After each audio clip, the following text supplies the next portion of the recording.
Welcome back, everybody. Good to have you back here at Fred's DIY for the Average Guy.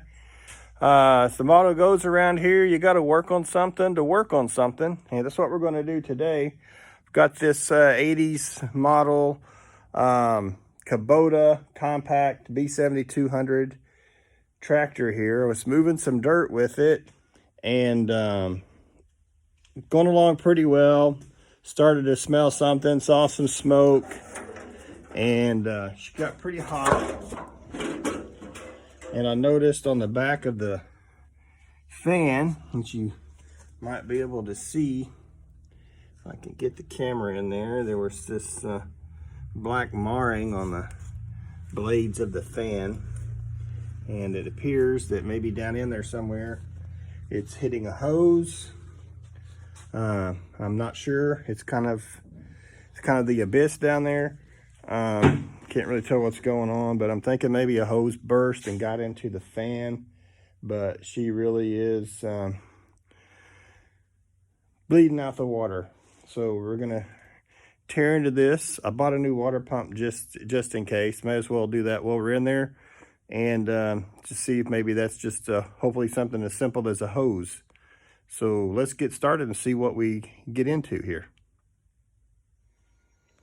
All right, guys, put a little light on the situation, and you can clearly see right there that hose is swollen like my belly after a Thanksgiving dinner. And it's pushed itself out to the fan. And who am I kidding? That looks like my belly right now. But anyway, it's pushed out and gotten into the fan blades. So clearly that's defective, and I'm sure that's probably where it's leaking, because it's leaking really bad. I mean, water comes out just as quick as you can pour it in. So we're going to go ahead and dig in there and get to that, and probably every other hose on this thing is rotted as well. And I'm not sure if I should just go by the school of the old man that sold it to me and run it till it breaks, or replace it while I'm at it. I'm kind of running the hydraulic hoses until they go. So we may as well just take that chance with the radiator hoses at this point. Besides, these are up high, so I can get to them at any time.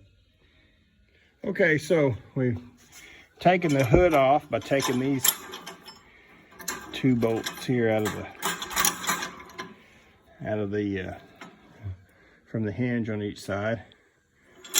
Pulled the hood off, took 4 bolts off the corner of the fan shroud. And then down on the side of the tractor, guys, there's two bolts right here on each side that you take out. That's your radiator bracket. It just drops down in there, and you shoot those 2 back in on both sides.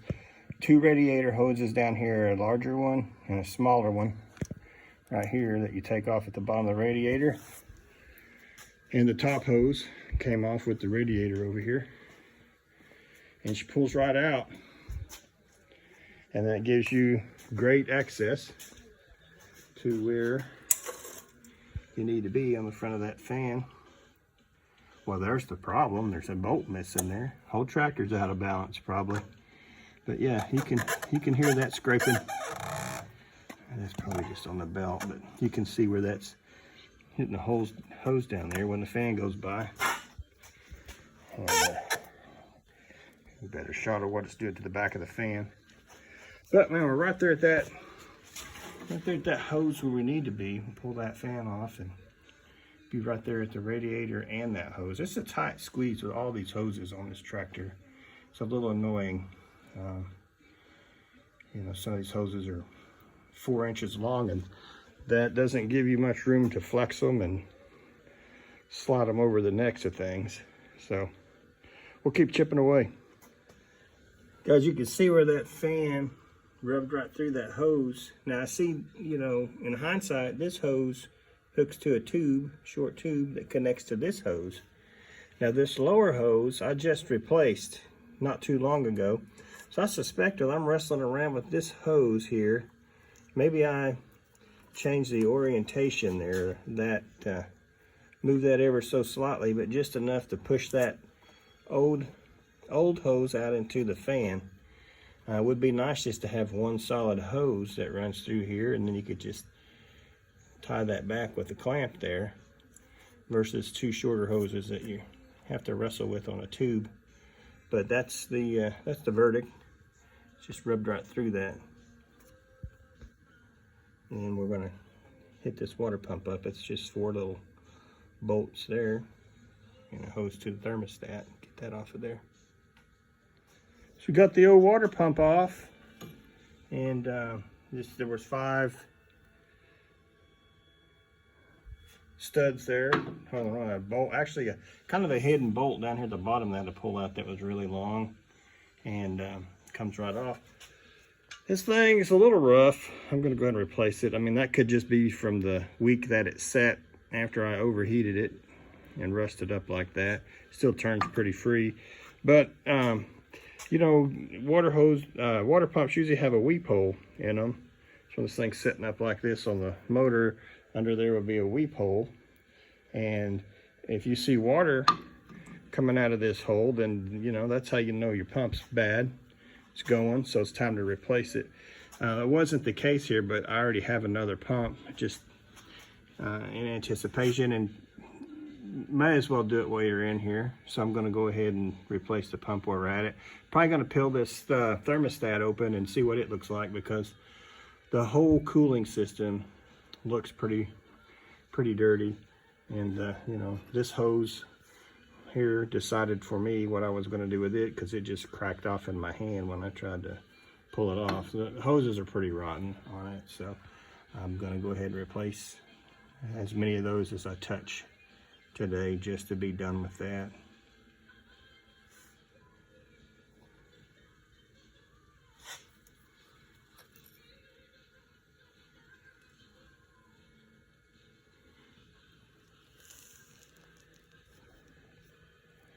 That's what your thermostat looks like, in case you need to reorder.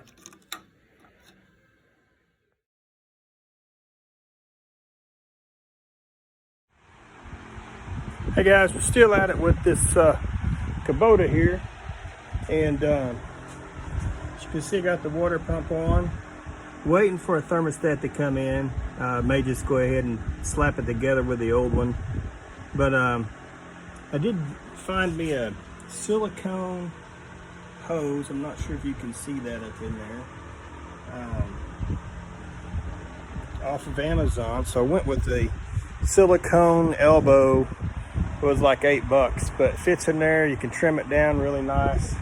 Fits in there real good.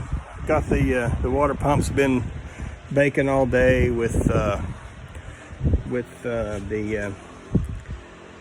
silicone around the gasket, just letting that harden real good. So I'm about to slap the radiator back in, and found some other problems with the battery box on here that's rusted out. So I'm going to go ahead and do some welding and repair on the battery box, and slap her back together here. Flushed out the radiator while I was at it, so she should be good to go. Now I just have to see if I didn't crack something when I overheated it. Fingers crossed that I didn't crack a head or crack the block. Okay guys, we got her all back together. Water pumps in, thermostats in, and no leaks. The only thing I would say about this job is that it's so tight down in this area. I mean, you're talking fractions of an inch of clearance on some things, that it matters the orientation of your hose clamps. So you've got to make sure everything's sucked in as high, away from that fan, as tight as you can get it. And otherwise it's pretty straightforward job. It's just there's just hardly any room in there. So, you know, pull the radiator by the 2 bolts down there. I pulled the battery box and the hood bracket thing here, pulled that assembly out, had plenty of room to do what I needed to do. My battery box was all rusted out, so rebuilt that and put some bracing on that to shore that up. But she's back together, she's running, no leaks. Again, the best advice I can give you is make sure your clearances are, you know, are good before you put it all back together. You're going to be taking it back apart because you got a hose clamp in your radiator fan. So thanks for watching, guys. I appreciate it. If you would, like and share. And we'll see you on the next Fred Talks DIY for the Average Guy. Thanks for watching.